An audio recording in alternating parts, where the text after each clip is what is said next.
বিসমিল্লাহির রহমানির রহিম। সুপ্রিয় দর্শক, আসসালামু আলাইকুম। ছাত্র দলের সকল ভাই ব্রাদারকে জানাই শুভেচ্ছা এবং সংগ্রামী সালাম। আজকে ছাত্র দলের ভাইরা যে কাজটা করছেন, এই কাজটা আরো অনেক আগেই করা উচিত ছিল। এই ডাকসুর নেতা মোসাদ্দেক আলী এর শাসনটা একটু কম হয়ে গেছে, আর একটু ভালো করে শাসন করে কান ধরে তওবা করানো উচিত ছিল। বাকি জীবন যেন আর গুপ্তভাবে রাজনীতি না করে, কারণ গুপ্ত রাজনীতি আমরা বাংলাদেশে চাই না।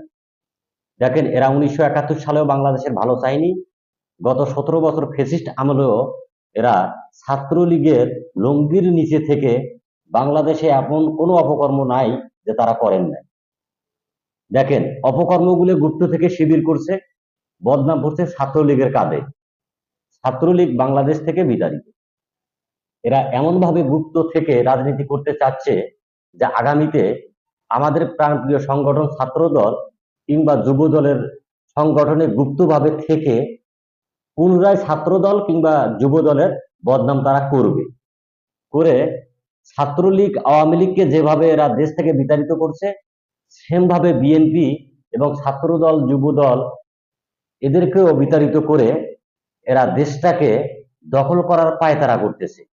তাই দেশকে রক্ষা করতে গেলে এই গুপ্ত শিবিরকে প্রতিহত করে দেশ থেকে বিতাড়িত করতে হবে, এটা আমরা সাধারণ জনগণ মনে করি।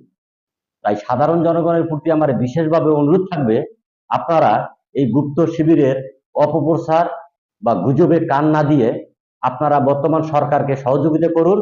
এদের উচ্ছৃঙ্খলতা বা মব সৃষ্টিকারীদেরকে প্রতিহত করুন। আমরা চাই না বাংলাদেশে কেউ গুপ্তভাবে রাজনীতি করে আমাদের সাধারণ জনগণের ক্ষতি করুক। আমাদের বাংলাদেশে ভালো ভালো রাজনীতিবিদদের অনেক প্রয়োজন। এই গুপ্ত বাহিনী বাংলাদেশের রাজনীতিতে আছে বিদায় ভালো ভালো লোক রাজনীতিতে আসতে সাহস পাচ্ছে না। এরা ভালো ভালো রাজনীতিবিদদের চরিত্র হনন করতেই ব্যস্ত থাকে।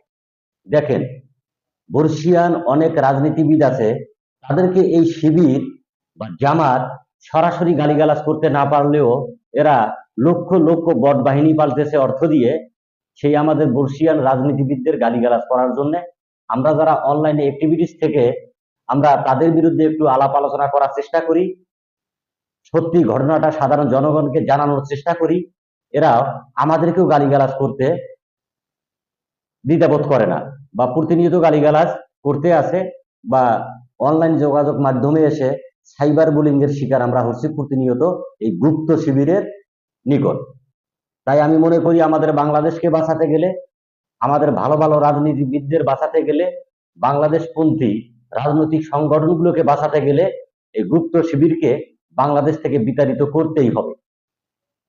এই গুপ্ত শিবিরকে যতদিন আমরা বিতাড়িত করতে পারিনি, ততদিন আমাদের এই মাতৃভূমি, আমাদের সোনার বাংলাদেশ শান্তিতে থাকতে পারবে না। বাংলাদেশের কোনো উন্নয়ন হবে না। এরা মন থেকে বাংলাদেশকে ধারণ করে না, বাংলাদেশকে ভালোবাসে না, বাংলাদেশের সাধারণ মানুষকে ভালোবাসে না। অথচ এরা মুখে অনেক মিষ্টি মিষ্টি কথা বলে। দেখেন, এরা যতটা মিষ্টি কথা বলে এদের অন্তরে ততটাই বিষ। আর এদের সবগুলোর সর্দার হয়েছে ফুটফুটে সাদা সাদা একটা বান্দর। এই বান্দরের কথা সবচেয়ে বেশি মিষ্টি।